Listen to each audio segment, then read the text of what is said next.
Turudi kwa neno. Haya ni mafundisho ya Biblia kitabu kwa kitabu, sura baada ya sura na mstari kwa mstari. Yameletwa kwako na kanisa Calvary Chapel Goma. Kwa swali lolote ita ama andika kwa namba 09 76 095 045. Tunapatikana Katoi karibu ya Kwaila. Karibuni tena ndugu wapendwa.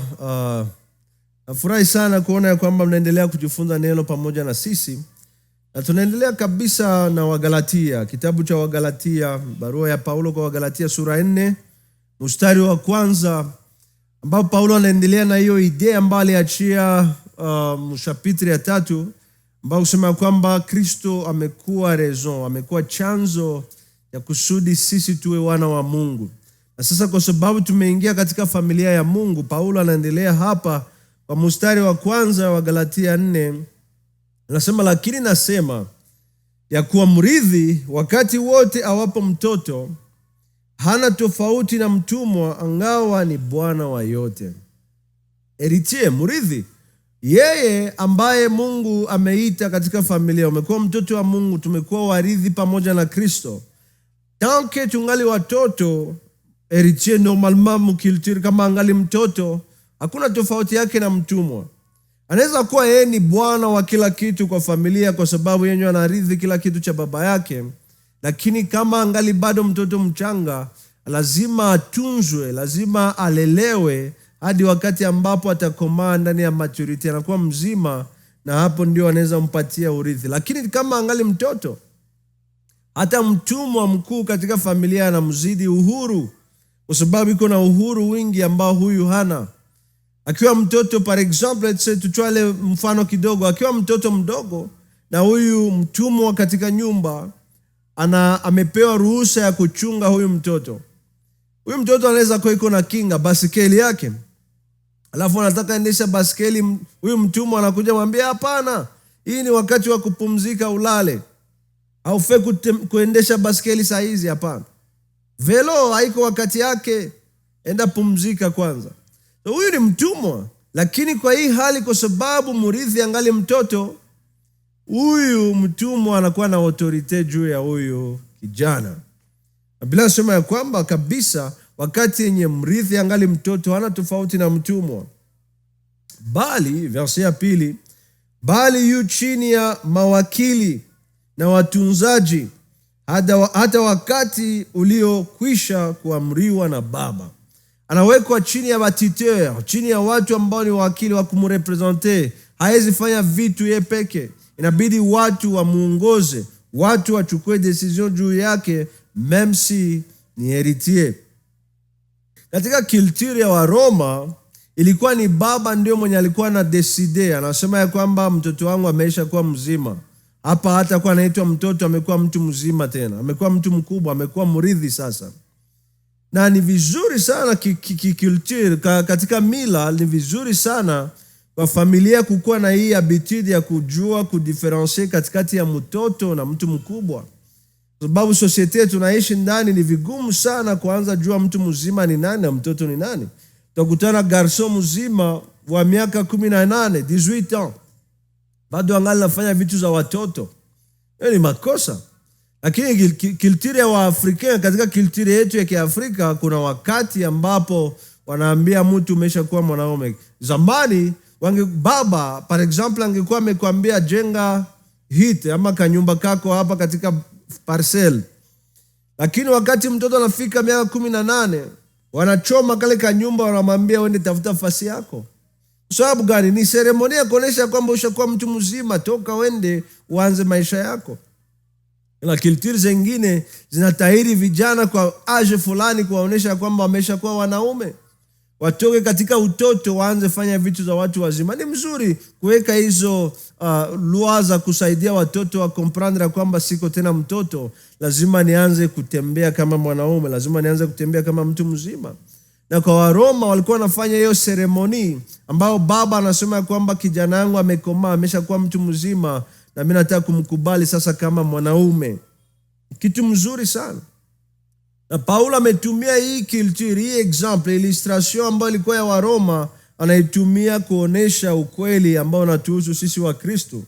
Kwa mstari wa 3 anasema ya kwamba kadhalika na sisi tulipokuwa watoto tulikuwa tukitumikishwa na kawaida za kwanza za dunia.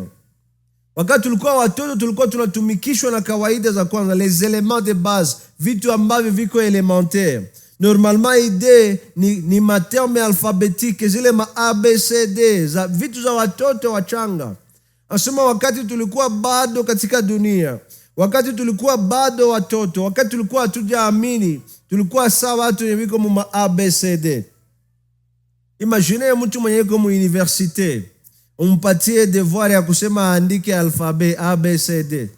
Ataona kwamba umemdharau, ataona kwamba umemshusha niveau, hali, level, umemtia kwa vitu za watoto.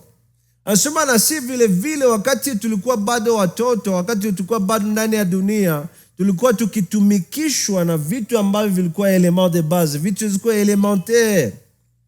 Na tulikuwa kama watu wachanga. Na hii vitu ambayo iko naita elementaire kwa hii context yetu ni legalisme. Mtu ambaye anataka afuate sheria, amejiwekea sheria na mareglementation mbalimbali.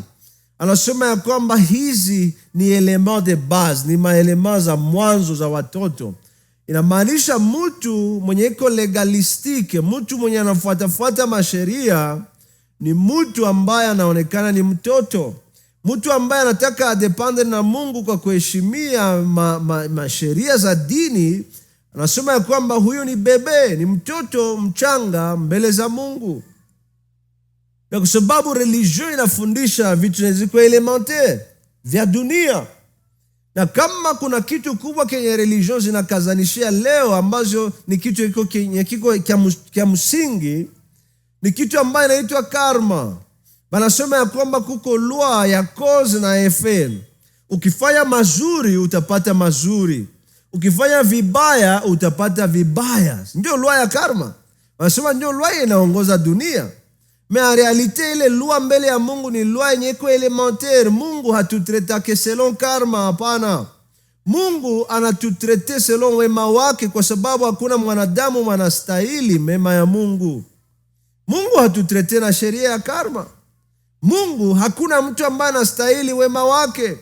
Mungu ambaye ni mwema sana anatubariki sana kuzidi yale ambayo yenye tunastahili. Kwa rehema za Mungu, Mungu alichukua kile ambacho tulistahili. Na sisi wote ambao tulizaliwa chini ya Adamu tulistahili kifo. Lakini kwa neema zake akatupatia baraka, akatupatia vitu ambavyo hatukustahili, ambao ni uzima wa milele. So Mungu hatutrete kama watu wa dunia, selon element de base za dunia za religion. Kwamba ukikuwa mtu mzuri, Mungu atakupatia vitu vizuri. Ukikuwa mtu mbaya, Mungu atakupatia vitu vibaya. Hapana, Mungu hatutrete vile. Sisi wote tuko wabaya, hakuna mwema. Biblia inasema Mungu peke yake ndio mwema. Wote walifanya dhambi wakapungukiwa na utukufu wa Mungu. Na sisi sote tunahesabiwa haki bure kupitia imani ndani ya Kristo. Nasema wale ambao wanafuatilia les éléments de base, sheria, wale wanafuata ma ABCDE za dunia, éléments de base, choses ziko élémentaire. Biblia inasema katika mstari wa 4 wa Galatia 4, Biblia inasema hata ulipowadia utimilifu wa wakati, Mungu alimtuma mwanawe ambaye amezaliwa na mwanamke, amezaliwa chini ya sheria. Mimi napenda hii sana. Biblia inasema kwamba hata ulipowadia utimilifu wa wakati. Wakati ilifika utimilifu wa nyakati, Mungu alimtuma mwanawe. Na iko naongelea nini wakati anasema utimilifu wa nyakati? Kwa sababu ilibidi Yesu azaliwe mu system yenye isha tayarishwa. Ilibidi Kristo akuje kwa namna ambayo ilikuwa imesha tayarishwa. Na hapa iko naongelea zaidi sana period ambayo inaitwa kwa histoire Pax Romana. Pax Romana ni periode ya histoire ambayo ilikuwa katika muda wa 17 kabla Yesu azaliwe na 180. Donc 17 avant Kristo na année 180 après Kristo amezaliwa. Ile periode ya ina affaire ya presque 200 ans. Ni periode ambayo ilikuwa inaitwa Pax Romana. Ni periode ambayo wa Roma walikuwa wamefika ku development ya yulu sana. Walikuwa wamesha tengeneza ma infrastructure za mingi sana. Wamekuwa wamesha tengeneza mabarabara kubwa, mabarabara za kupeleka watu nafasi yote ambao wangeweza enda kwa usalama. Sisteme yao ya arme ilikuwa ishakuwa kubwa sana, de façon que walikuwa isha develope ma principe za torture za nguvu sana, ili Kristo wakati anakuja aweze kutimiza yote ambao sheria iliomba. Na Kristo alikuja kwa hii moma, wakati utimilifu wa nyakati ulifika, Mungu akatuma mwanawe. Wakati unabii ulikuwa umeshafika, Mungu akatuma mwanawe. Unakumbuka kuna unabii ambao Mungu alipatia Danieli katika kitabu cha Danieli sura yake ya 9. Mungu alipana prediction ya wakati Masia ataingia Yerusalemu. Hizi masiku zote ukazihesabu, utakutana ya kwamba kila kitu kyote kilikuwa kimepangwa sawasawa na ngizi Mungu alitaka, ili mwana wa Mungu akuje kuwa introduit katika ulimwengu, aweze kutimiza yale ambayo sheria ilitaka. Na Biblia inasema ya kwamba alimtuma mwanawe ambaye amezaliwa na mwanamke. Naturellement tunajua ya kwamba purke mtoto azaliwe, lazima azaliwe na mwanamke na mwanaume. Mwanaume na mwanamke wakutane, alafu hapo mtoto ataweza kupatikana. Lakini Biblia iseme ya kwamba Mungu alimtuma mwanawe ambaye alizaliwa na mwanaume na mwanamke. Biblia inasema ya kwamba amemtuma mwanawe ambaye amezaliwa na mwanamke. Hapo amekuwa na pointe kwa kuzaliwa kwa Kristo kupitia bikira. Kristo hakuzaliwa na mwanaume na mwanamke. Kristo alizaliwa kupitia nguvu za Roho Mtakatifu. Kumbuka message ambayo malaika alipatia Maria, akamwambia kwamba amebarikiwa kuliko wanawake wote na kizazi chake kimebarikiwa. Kristo aliwekwa katika tumbo ya Maria. Imetimiza unabii ambao Mungu aliongea hapo wakati alikuwa anapea Adamu na Eva, akiwaambia pinisho ambao watafanya, akiwaambia jugement ambao ametoa. Anasema ya kwamba nimeweka vita katikati yako wewe nyoka na mwanamke. Wewe utaumiza kisinginyo cha huyo mtoto mwanaume, mbegu ya mwanamke, na yeye atakanyangia kichwa chako. Kristo alikuja kama hiyo mbegu ya mwanamke ambaye amekuja ili aweze kutimiza yaliyo ya sheria. Biblia inasema ya kwamba amezaliwa chini ya sheria. Kristo alifuata procedure zote ambazo zilihitajika kwa ajili ya sheria. Kristo alifuata njia yote ambayo kila mtoto ilibidi afuate. Walimfanyia recensement. Kristo alizaliwa kama mwanadamu wote. Inaongea kuhusu imanite ya Kristo, incarnation ya Yesu. Alizaliwa na bikira. Alizaliwa wakati utimilifu wa muda umekuwa umeshafika, na alizaliwa chini ya sheria. Biblia inasema ya kwamba kwa sababu gani Mungu alimtuma kwa hiyo wakati. Verse ya 5 inasema ya kwamba kusudi awakomboe hao waliokuwa chini ya sheria, ili sisi tupate kupokea hali ya kuwa wana. Mungu amemtuma mwana wake. Imagine, hakumpatia forme ya malaika, kwa sababu malaika aliumbwa kuforme yenye iko yule ya mwanadamu. Lakini Mungu ameshuka, amefanya condescendance, ameshuka, amekuwa humble mniveau ya chini sana, de façon que amevuka hata hali ya malaika na kukuja kuchukua mwili ya mwanadamu. Biblia inasema katika kitabu cha Waebrania, mwili ulinitayarishiwa. Mungu alimtayarishia mwana wake mwili, na hii mwili ilikuwa kama pazia ambayo ilibidi ipasuke msalabani ili tuweze kupata njia ya kuingia mahali patakatifu zaidi sana. Kristo amezaliwa chini ya sheria. Biblia inasema ya kwamba kusudi awakomboe hao waliokuwa chini ya sheria, ili sote tupate kupewa kuwa wana, tupate adoption. Mungu ametuma mwana wake ambaye amekuja chini ya forme ya malaika, ambaye ameshuka sana kwa forme ya chini, ili sisi tuweze kupewa hali, kukuwa adopte kama wana wa Mungu. Adoption ni kitu kizuri sana. Adoption sasa tunaelewa leo tofauti kama kitambo kwa Roma, kama ameadopte mtu, amechukua mtu kama mtoto wake. Par exemple, uko notaire, uko mtu mkubwa msosiete, alafu hauna kapasite ya kukuwa na heritier au kufuata. Walikuwa na sheria ya kusema kwamba unaweza adopte mtoto. Unamchukua mtoto para adoption, anakuwa wako. Na sheria ya adoption ilikuwa mzito sana. Ni fasile sana katikati ya kusudi mtu apate mtoto. Unaweza chukua, unaweza oa bibi, unamtazala naye mtoto.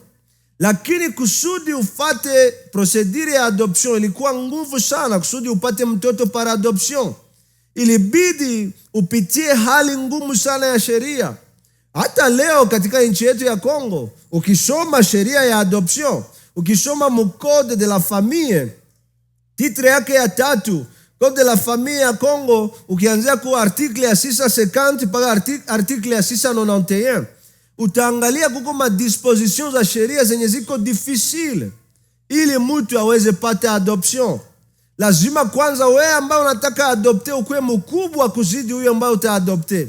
Lazima ukuwe mnationalite ya Kongo. Pia lazima waangalia kwamba adoption yenye inatafanyika ni kusudi ya interet ya huyu mtu ambao utaadopte, hapana juu ya interet yako. Cela veut dire que pour que ufanye adoption, lazima kwanza huyo ambaye ametaka fanyizwa adoption akuwe ametamanika, amekuwa amehitajika. Na pale adoption inaweza prendre place. Na kuko sheria mbalimbali zenye huyo mtoto ni responsabilite ya leta, haiko ya mtu yoyote. Unafaa kurepondre ku leta. Ukiwa na wakati utasoma code de la route ya Kongo, code de la famille ya Kongo, utaangalia ngizi sheria zimeandikwa kuhusu hizo disposition.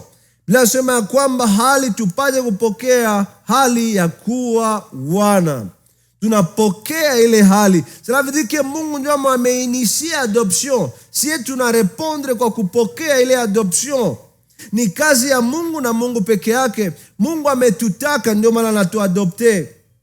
Na Biblia inaendelea kusema ya kwamba verset 6, na kwa kuwa ninyi mmekuwa wana wa Mungu, alimtuma Roho wa mwanawe mioyoni mwetu, aliaye Aba, yani Baba. Sikia, Mungu ametuadopte, na porque tukue watoto wa Mungu, hatuwezi weza kuwa watoto wa Mungu kama hatuna Roho ya mwana pekee wa Mungu ndani mwetu. Ametuadopte na ameweka Roho ya mwana wake ndani mwetu, ule Roho ambaye analalamika ndani mwetu na kusema Aba. Anatupatia ujasiri ya kuita Mungu Baba. Na hii terme inatumikisha hapa haiko terme père ama baba tout simplement, parce que n'importe qui anaweza kuwa baba. Il suffit uzale mtoto na ule mtoto atakuita baba, utakuwa baba necessairement. Leta itayua ya kwamba uko baba. Lakini haiko kila baba ndio anaweza kuwa papa wa mtoto. Paske kukuwa papa ni terme ya ukaribu sana. Ni terme ambayo inaonyesha ya kwamba wewe uko na ukaribu na huyu mtu, kuko intimite. Unaweza kuwa baba yake ya mtoto, lakini hautakuwa papa wa ule mtoto kwa sababu hauna ukaribu na ule mtoto. Hii terme ni terme ya ukaribu, haiko ya kila mtu. Haiko kila mtu ndiye anafaa kuitwa papa. Papa ni mtu ambaye uko na yeye intimite, ukaribu. Babako mzazi ni baba yako kisheria, anaweza kuwa baba. Lakini porque akwe papa, lazima kukuwe ile ukaribu, intimite, ukaribu sana. Na hii ndio yenye Mungu ameweka ndani mwetu. Anasema ya kwamba tuko na ile ujasiri wa kuita papa. Tuko na ukaribu naye. Ametukubali na ametupatia ukaribu. Na ameweka muhuri wa Roho wake kuonesha ya kwamba tuko possession yake. Sisi hatujiappartenir tena, tunaappartenir kwa Mungu. Anasema vile kama hivyo verse ya 7. Kama ni hivyo, wewe si mtumwa tena bali mwana. Na kama mwana basi mrithi wa Mungu. Mimi napenda hii term. Anasema sasa kama ni hivyo, kama ushapokea roho ya mwana wa Mungu, hauko tena mtumwa. Nakumbuka Kristo aliambia wanafunzi wake, anasema mimi siwaiti tena watumwa, lakini mimi nawaita marafiki, kwa sababu mtumwa haezi jua siri ya bosi yake. lakini mimi nawaita wa marafiki kwa sababu hakuna kitu kenye mimi nitawaficha. Anasema kama mmeshakuwa watoto wa Mungu, mmeshapokea roho wa mwana wa Mungu, hamko tena watumwa, mmekuwa wana wa Mungu. Mmekuwa warithi kwa Mungu. Na mimi napenda terme ya traduction nyingine inasema ya kwamba mmekuwa warithi wa Mungu. Na pourquoi mimi napenda ile? Kwa sababu hii ni promesa ambayo Mungu alipatia Walawi mu Ancien Testament. Aliambia Musa, mugawanyie watoto wa Israeli tribu zote, mwapatie nafasi, lakini Walawi msiwapatie budongo yoyote, kwa sababu mimi Mungu nitakuwa portion yao. Anasema ya kwamba sisi pia sasa, kwa sababu tumekuwa familia ya makuhani kupitia Kristo, anasema ya kwamba tumekuwa warithi wa Mungu. Mungu ndio amekuwa possession yetu. Mungu ndio amekuwa mali yetu. Tunarithi Mungu kupitia Kristo. Hii ni baraka ambayo Mungu ametupatia. Ni baraka ambayo inavuka materiel. Ni baraka ambayo inavuka pesa. Tunakuwa na Mungu kama possession yetu. Tunakuwa na Mungu kama portion yetu. Mungu akiwa upande wetu, ni nani atakuwa contre sisi? Biblia imetubariki sana na hii ukweli ya kujua kwamba tumerithi Mungu. Na verse ya kufuata Biblia inasema, lakini wakati ule, kwa kuwa hamkumjua Mungu, mliwatumikia wao ambao kwa asili si miungu hata. Exactement. Normalement tunasemaka aseme wao wanatumikia miungu, mais normalement ki Biblia hakuna miungu, kwa sababu miungu haiexiste. Mungu ndio anaexiste. Mungu ni mmoja. Vitu vingine vyote si kitu hata. Sikia ngizi Zaburi 115 nasema, Psalm 115. Biblia inasema hivi, mstari wa kwanza, Bwana, kutukuza usitutukuze sisi, bali ulitukuze jina lako kwa ajili ya fadhili zako, kwa ajili ya uaminifu wako. Kwa nini mataifa kusema, yuko wapi Mungu wao? Lakini Mungu wetu yuko mbinguni, alitakalo lote amelitenda. Sanamu zao ni fedha na dhahabu, kazi ya mikono ya wanadamu. Zina vinywa lakini hazisemi, zina macho lakini hazioni, zina masikio lakini hazisikii, zina pua lakini hazisikii harufu, mikono lakini hazishiki, miguu lakini haziendi, wala hazitoi sauti kwa koo zake. Wazifanyao watafanana nazo, kila mmoja anayezitumainia. Wai, unatia kasanamu purke kashideplase, ifo wenye ukanyangule tena. Kasanamu uko na kaombe, unaomba mbele yake, unasema nisaidie, niombe. Na wenye uko naomba, hakaisi toa sauti, mshingo yake hakaisi toa sauti. Biblia inasema hapa hivi katika hii Zaburi, inasema wenye wanazifanyaka wanafanana nazo. En d'autres termes, wewe unazania uko naabudu ile sanamu, kumbe uko najiabudu wewe peke. C'est très nécessaire de comprendre kila mtu wote avant akuye kwa Yesu d'une manière ou d'une autre, tunakuwa si wote na masanamu zetu tunaabudu, tunakuwa na miungu zetu. Miungu c'est quoi? Ni kila kitu kizuri ama kibaya kenye unatia kuplase ya Mungu. Inaweza kuwa kitu kizuri, inaweza kuwa mariage, inaweza kuwa familia, inaweza kuwa bibi, inaweza kuwa bwana, inaweza kuwa kazi. Kila kitu kyokyote kizuri ama kila mtu wowote mwenye unatia kuplasi ya Mungu anageuka miungu kwa maisha yako. Lakini katika ndani ya Kristo, tukiwa katika Kristo, ndio tunadekuvria kwamba kumbe hii vitu yenye ilikuwa hii prison, ilikuwa inatusumbua bure, kumbe ni vitu za ovyo, ni maelema de base, ni mavitu ziko elementaire. Maisha yetu ya pase hatuwezi ona vanite hayo kama hatuingie ndani ya Kristo. Wakati tuko ndani ya Kristo, ndio macho yetu nafunguka, tunaona kumbe tulikuwa tunajiacha wa esclave ya vitu vya ovyo ovyo sana. Naturellement, imani ndani ya Kristo inafai produire ndani mwetu repentance, na tunatubu, tunachange maniere ya kupense, metanoia, tunachange mwenendo wetu, tunachange namna ya kufanya vitu, alafu tunageukia Mungu, tunaanza fuata direction ya kutoka kwa Mungu. Par exemple, ukiangalia wa Tesalonike wa kwanza, Paul anatemwanye na region mzima ya Akai inatemwanye ushuhuda ya wa Kristo wa Tesalonike. Biblia inasema hivi katika Wathesalonike wa kwanza sura ya kwanza mstari wa 4, kwa maana ndugu mnaopendwa na Mungu, twajua uteule wenu, ya kwamba injili yetu haikuwafikia katika maneno tu, bali na katika nguvu na katika Roho Mtakatifu na udhibitifu mwingi, kama vile mnavyojua jinsi mlivyokuwa tabia zetu kwenu kwa ajili yenu. Nanyi mkawa wafuasi wetu na wa Bwana, mkiisha kulipokea neno katika dhiki nyingi, pamoja na furaha ya Roho Mtakatifu, hata mkawa kielelezo kwa watu wote waaminio katika Makedonia na katika Akaya.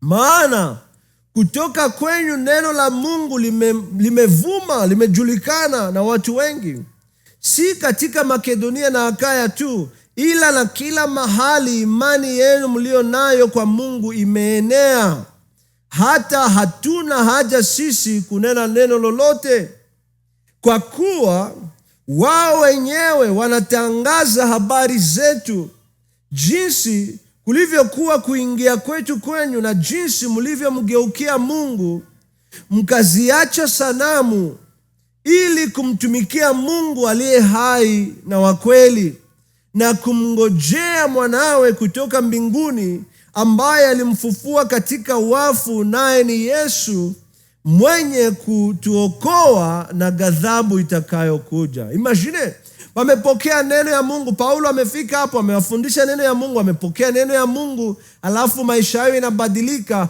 Wanatupa kando sanamu zenye walikuwa wanaabudu, wanatupa kando miungu ambao walikuwa wanaabudu, na kugeukia Kristo na kugeukia Mungu. Alafu hawakutubu tu, lakini wakaanza ishi maisha ya kutamania na kutazamia utukufu na wokovu kamili, ambayo Kristo atakuja kuwafufua wote kutoka wafu na kuwapeleka katika mahali ambapo ni presence ya Mungu, alafu na kuokoa wale ambao wameamini kutoka ghadhabu inayokuja. Angalia transformation. Wanatubu na kuacha miungu, wanatubu na kuacha masanamu na kugeukia Mungu. Ile ni reaction yenye imani ndani ya Kristo ifai izae katika maisha ya kila mmoja. Lakini verse ya kufuata wa Galatia 4:9, Biblia inasema, bali sasa mkisha kumjua Mungu, au zaidi kujulikana na Mungu, kwa nini kuyarejea tena mafundisho ya kwanza yaliyo manyonge, yenye upungufu, ambayo mnataka kuyatumikia tena? Imagine, anasema mshajua Mungu na mumejulikana na Mungu. Kuna hapo terme gnosis. Gnosis ni terme ambayo inamaanisha mumekuwa na experience na Mungu, mumeishi Mungu. Na parsa anasema ya kwamba mumejulikana na Mungu. Kumjua Mungu ni tofauti na kujulikana na Mungu ni tofauti. Anasema ya kwamba tumejulikana na Mungu. Cela veut dire que Mungu anatujua zaidi ya ngizi sisi tunajua Mungu. Kwa sababu Mungu anatutunza na ametukubali kwa hali yote ambayo tulikuwa nayo. Hatujijui, lakini yeye anatujua na anatukubali kwa ile hali ambayo anatujua ukomple, na anatukubali kama watoto wake. Anasema ya kwamba pourquoi après que mshapata experience na Mungu, mbona mnataka rudia kwa yale mambo ambayo ni manyonge, de faible chose? Cela veut dire que sheria iko faible, haiwezi kuzaa ndani mwako force, inazaa ndani mwako faiblesse. Kila wakati utajikondane kwa sababu uliua sheria fulani, Mbona mnataka kufuata hiyo mambo ya upungufu, mambo ambayo iko na unyonge, mambo ambayo iko faible na haiwezi kukusaidia kwa yote, ambao unataka tena kujirandre esclave wa vile venye uliacha mwanzo.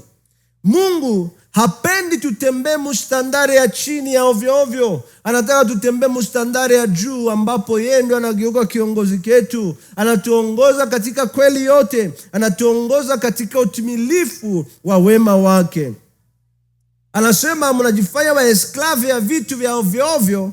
Kwa namna hii verse ya 10 nasema mnashika masiku na miezi na nyakati na miaka. Imagine batu wanaheshimia masiku kadha wa kadha za wiki kuzidia kuheshimu Mungu. Kuheshimu Sabato, siku ya Sabato ni takatifu, weka kando, fuatilia Sabato. Unaheshimia Sabato sana kuzidia ngizo unaheshimia Mungu. Ile ni idolatry. Ni miungu, inageuka miungu, kwa sababu ukiheshimia kitu chochote ama mtu yoyote zaidi ya Mungu, tayari imegeuka miungu.